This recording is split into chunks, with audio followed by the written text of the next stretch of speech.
فاعوذ باللہ من الشیطان الرجیم بسم اللہ الرحمن الرحیم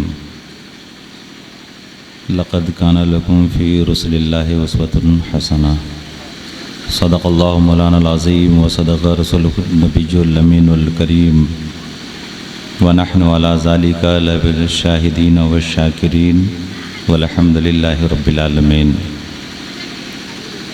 درود شریف پڑھ لیجیے۔ اللہم صلی علی سیدنا شفیعنا حبیبنا مولانا محمد بارک وسلم صلاۃ و سلام علیک یا رسول اللہ صلی اللہ تعالی وسلم۔ ایک بار ذرا جی لگا کر محبت سے پڑھ لیجیے۔ اللہم صلی علی۔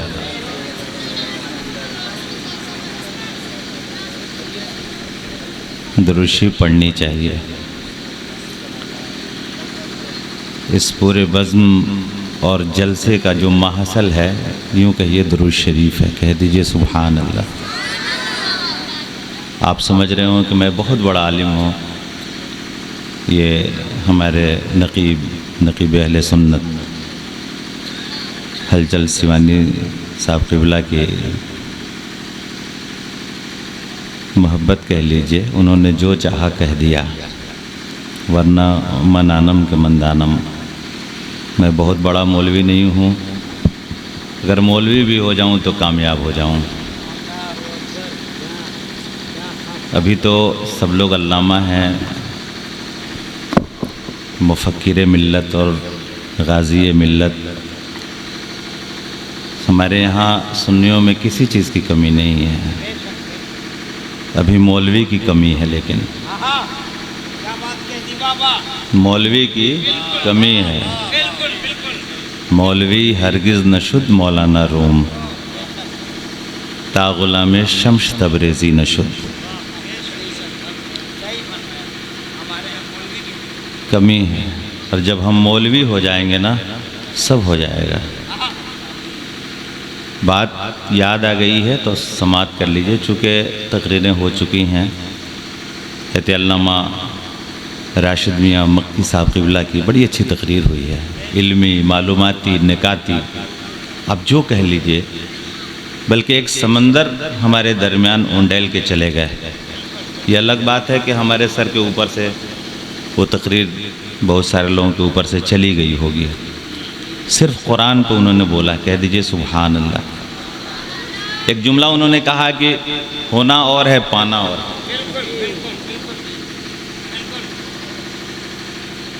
کبھی کبھی صحابہ کرام جب ان کا اونٹ کھو جاتا تو قرآن کھولتے۔ کہہ دیجئے سبحان اللہ۔ کیا کھولتے؟ قرآن کھولتے اور اونٹ کا پتہ چل جاتا۔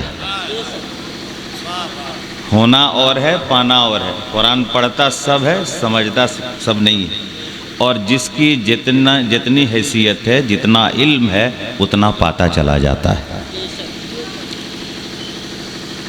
میں نے کہا ایک فقیر جس کی فقیری کا یہ عالم کہ دیکھنے میں پھٹا حال، چہرے پہ جھریاں، بال الجھے پڑے، چہرے پہ گرد و غبار اٹے ہوئے تھے، لوگ اسے دیوانہ، پاگل اور مجنوں کہا کرتے ہیں۔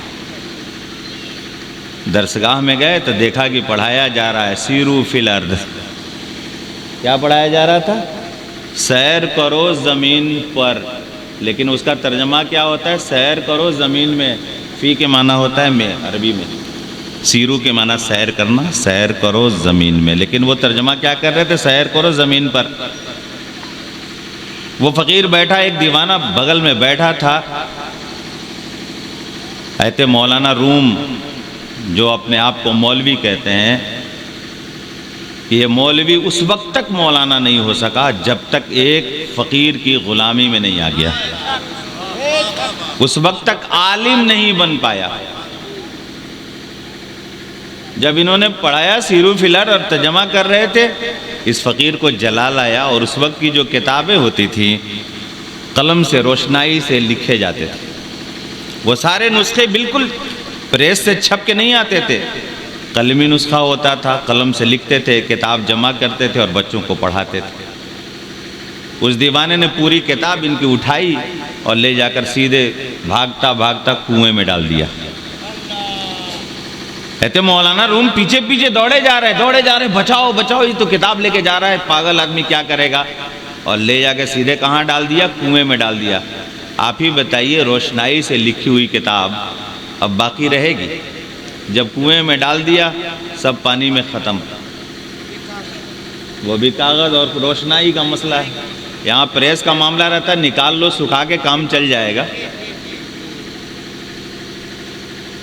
جب یہ پڑھا رہے تھے تو اس فقیر نے کہا تھا یہ چیز یہ کیا ہے؟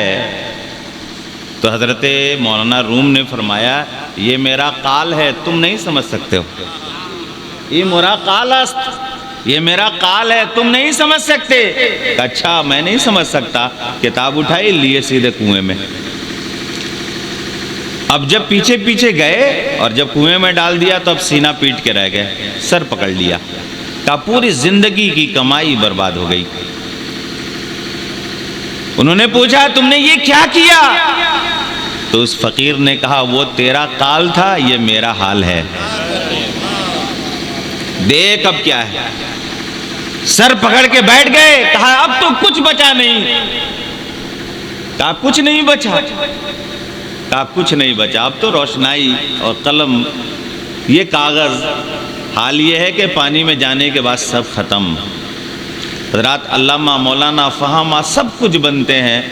میں نے اس دور کے اس مولوی کو دیکھا، کہہ دو سبحان اللہ۔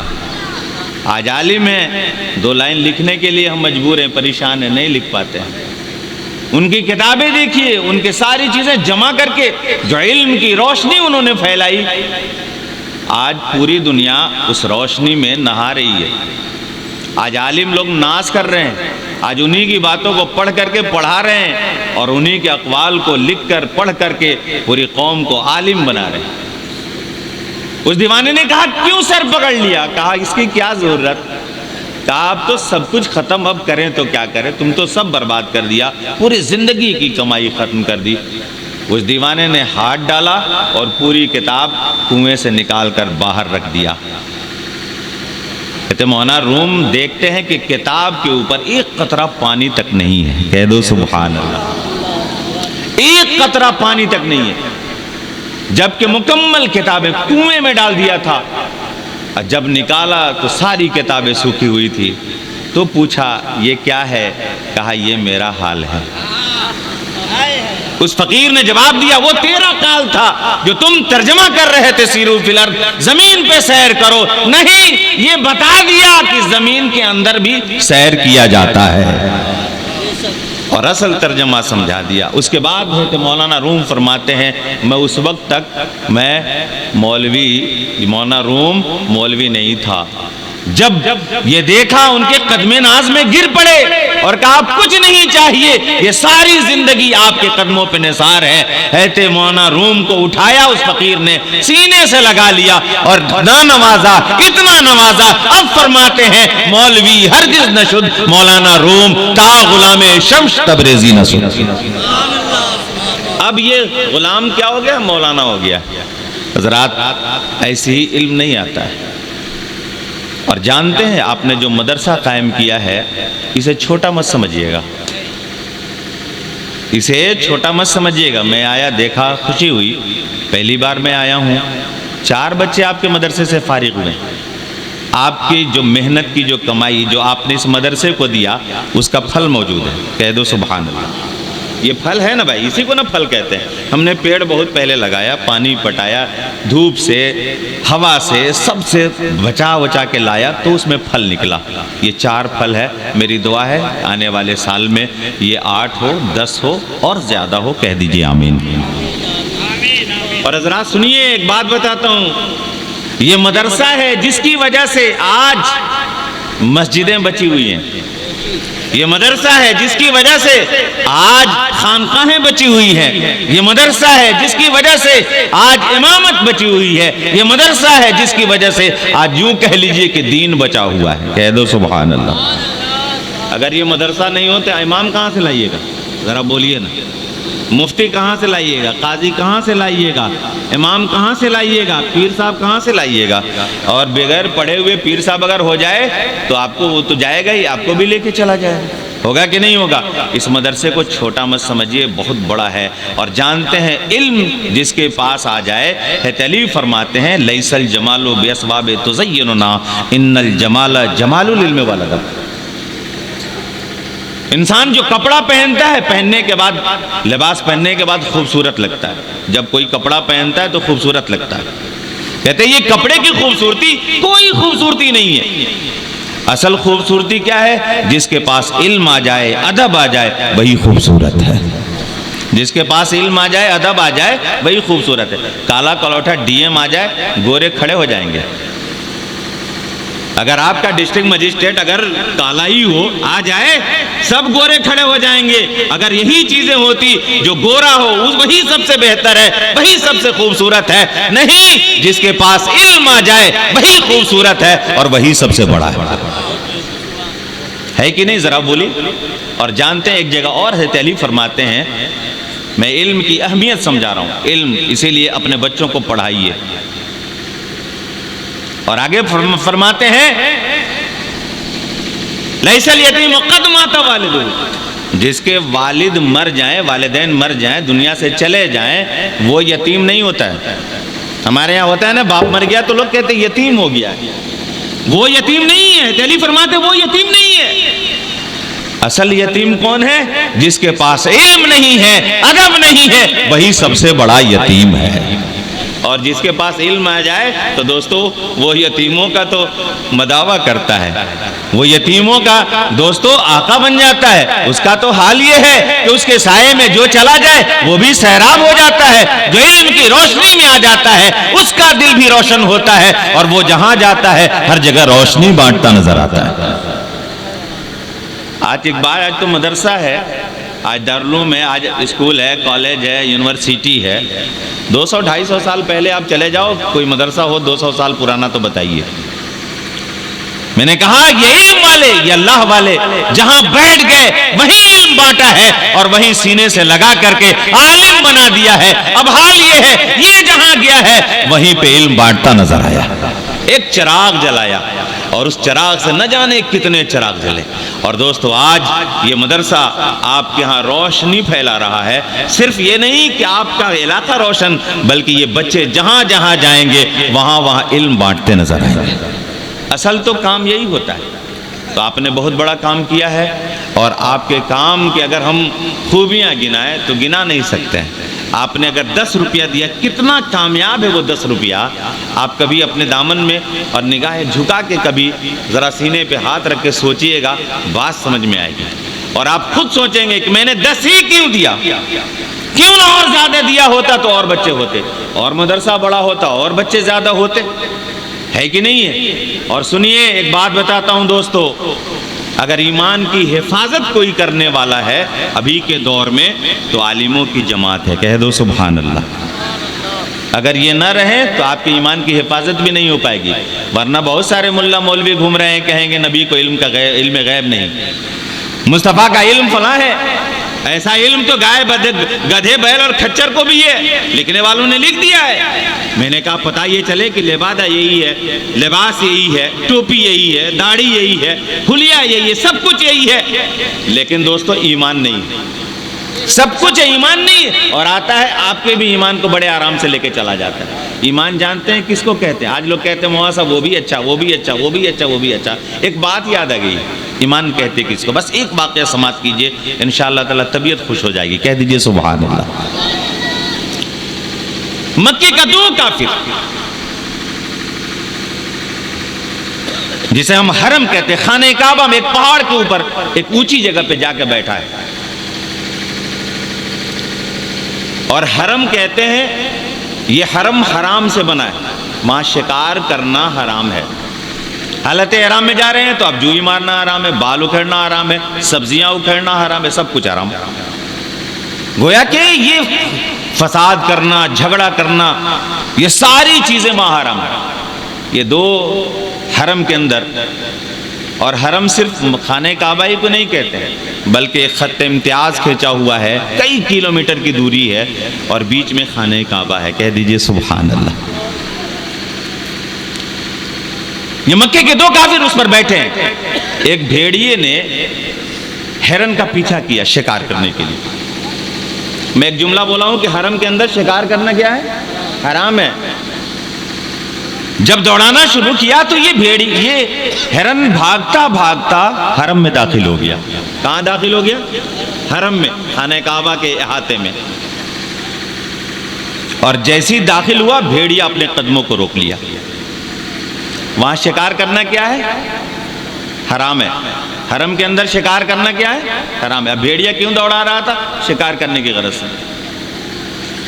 جیسی حرم میں داخل ہوا بھیڑیا نے اپنے قدم کو روک لیا۔ یہ دونوں مکے کے کافر آپس میں گفتگو کر رہے ہیں، کہتے ہیں کہ لگتا ایسا ہے کہ اس بھیڑیے کو بھی حرم کی حد بندی کا خیال ہے، یعنی حرم کے اندر شکار کرنا صحیح نہیں ہے، اس بھیڑیے کو بھی ہے، اس جانور کو بھی اس کا علم ہے۔ یہ دونوں جب آپس میں گفتگو کر رہے تھے اللہ تعالیٰ نے بھیڑیے کو زبان دے دیا۔ کہہ دو سبحان اللہ۔ کیا دے دیا؟ اور یہیں پہ ایمان سمجھ لینا، ایمان کہتے کس کو کہتے؟ اس بھیڑیے نے اب اس کو زبان ملی تو جواب کیا دیتا ہے؟ کہا اے صفوان اور سفیان سن، تجھے اس بات پہ حیرت ہے کہ مجھ بھیڑیے کو حرم کی حد بندی کا خیال ہے، مجھے تو تعجب اس بات پہ ہے غیب دا نبی کا زمانہ پایا اور ایمان نہیں لا سکا۔ یہ بھیڑیا کیا کہتا ہے؟ غیب دا نبی کا زمانہ پایا۔ آج کا ملا مولوی گھوم کے کہتا ہے نبی کو غیب کا علم نہیں، یہ بھیڑیا کہتا ہے کہ غیب دا نبی کا زمانہ پایا اور ایمان نہیں لا سکا۔ یہ دونوں آپس میں بات کر رہے ہیں، صفوان اور سفیان۔ کہتے سنا بھیڑیے نے کیا کہا؟ کہاں سنا؟ دوسرے نے کہا میں تو بہت پہلے سے جانتا ہوں کہ محمد نبی ہیں۔ کیا بولا؟ میں بہت پہلے سے جانتا ہوں کہ محمد نبی ہیں، لیکن میرے دل نے آواز دے دیا۔ کہا سن، جاننے کا نام ایمان نہیں ہے، دل سے نبی کو مان لینے کا نام ایمان ہے۔ حضرات پتہ یہ چلے گا کہ ایمان کس کو کہتے ہیں، اور اس ایمان کو بچانے کے لیے عالم کی ضرورت ہے، اس ایمان کی حفاظت کے لیے ہمارے ہاں درسگاہ ہونے کی ضرورت ہے۔ اس چیز کو بچانے کے لیے جو ہمارے پاس ایمان ہے، جس کی دولت اگر رہی گنہگار صحیح بدکار سے صحیح، لیکن اگر خاتمہ ایمان پہ ہو گیا تو ہم جنت کے حقدار ہیں۔ کہہ دو سبحان اللہ۔ تو حضرات اس دارالعلوم کو، اس مدرسے کو چھوٹا سا مت سمجھیے، آپ نے جو تعاون کیا مزید کرنے کی ضرورت ہے تاکہ اور بڑا ہو اور بچے پڑھ کے جائیں، اور آپ کے مدرسے کے لیے، آپ کے امامت کے لیے، آپ کی مسجد کے لیے، آپ کی خانقاہوں کے لیے جب اس طرح کے عالم اور حافظ ملیں گے جہاں جا کر کے اپنے علم سے دوسروں کو روشناس کرائیں گے، وہ اب پتہ یہ چلے گا کہ ایک روشنی، ایک چراغ سے نہ جانے کتنے دل روشن ہوں گے، ہم اور آپ نہیں بتا سکتے۔ اور یہ تو صدقہ جاریہ ہے، کہہ دو نا سبحان اللہ۔ یہ وہ پڑھایا، اس کو وہ پڑھایا، اس کا شاگرد اس کو پڑھایا، قیامت تک اس کو ثواب۔ میں نے کہا حافظ صاحب آج یہ صدقہ جاریہ کر کے جا رہے ہیں، آج ان کا شاگرد ہے، وہ دوسرے کو شاگرد بنائے گا، وہ تیسرے کو بنائے گا، وہ چوتھے کو بنائے گا۔ پتہ چلا علم کا یہ فیضان، مولوی کی تنخواہ تو کم ہے لیکن مت پوچھئے اللہ کا کرم بہت ہے۔ کہہ دیجئے سبحان اللہ۔ ہماری قوم نے بھی یہ سمجھ لیا مولانا صاحب صرف آپ کرم پہ رہیے، ہمارے کرم پہ مت رہیے۔ ہمیں ضرورت ہے کہ اپنے عالموں کی ہم قدر کریں، ان کی اہمیت کو سمجھیں اور مدرسے کی اہمیت کو سمجھیں۔ انشاءاللہ تعالی ہمیں امید ہے ہم جب سمجھ جائیں گے تو ہم کامیاب ہوں گے۔ ابھی ایک پیغام چترویدی صاحب نے دیا، آخر میں ایک اچھا پیغام دیا ہے، پڑھائیے۔ علم سکھانا ہمارے اوپر یہ فرض ہے۔ میرے سرکار نے فرمایا طلب العلم فریضۃ علی کل مسلم و مسلمہ، ہر مسلمان اور مرد اور عورت کو علم کا سیکھنا فرض ہے، واجب نہیں ہے، سنت نہیں ہے، فرض ہے۔ لیکن آج ہم نے علم کو چھوڑ دیا ہے، آج ہم پریشان ہیں۔ میرے سرکار کی اس حدیث پاک پہ اگر ہم عمل کر لیں تو ہمارا بچہ کامیاب ہوگا۔ جب علم والا ہو جائے گا تو یقیناً ہم ہی کامیاب ہیں، ہمارے ہی قدموں کے نیچے ساری چیزیں ہوں گی۔ اللہ تعالیٰ سے دعا ہے کہ مولا تعالیٰ ہمیں بولنے سے زیادہ اس پہ عمل کرنے کی توفیق عطا فرمائے۔ حضرات یہ چند باتیں میں نے کہی ہے، کہنے سننے میں کوئی غلطی یا بھول چوک ہو گئی ہو، ہم بھی پڑھتے ہیں، آپ بھی پڑھ لیجیے۔ استغفر اللہ ربی من کل ذنب واتوب الیہ، لا الہ الا اللہ محمد رسول اللہ صلی اللہ علیہ وسلم۔ خوب کی سیر چمن، پھول چنے شاد رہے، باغ میں جاتا ہوں گلشن تیرا آباد رہے۔ السلام علیکم۔